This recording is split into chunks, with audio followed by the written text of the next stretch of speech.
The empty chair. When I was 10 years old, my grandmother had one rule that nobody questioned. Every evening, no matter who came for dinner, one chair at the table stayed empty. I finally asked her why. She smiled and said, "That chair reminds us that there's always room for someone who needs kindness." Honestly, I didn't understand. An empty chair seemed wasteful. The cold winter evening, there was a knock at the door. Standing outside was an elder man whose car had broke down several miles away. His phone battery had died, and he'd been walking in the snow nearly an hour.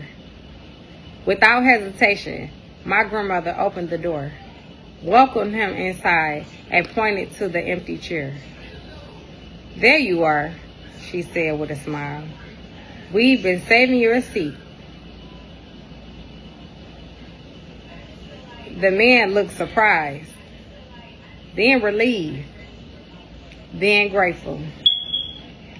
He shared dinner with us, laughed at my grandfather's terrible jokes, and even helped me solve a puzzle after dessert. When a tow truck finally arrived, he thanked us over and over before driving away. Years later, after my grandmother passed away, our family gathered for another meal. As everyone sat down, I noticed something. One chair was still empty. No one had talked about it. No one had planned it. We had simply continued her tradition.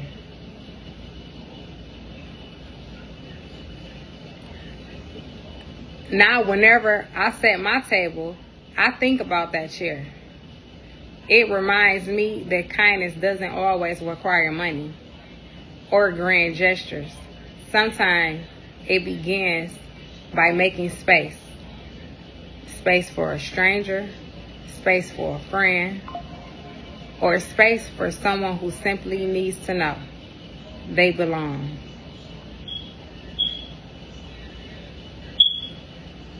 And I've learned that most important place at any table might just be the one left open. The end.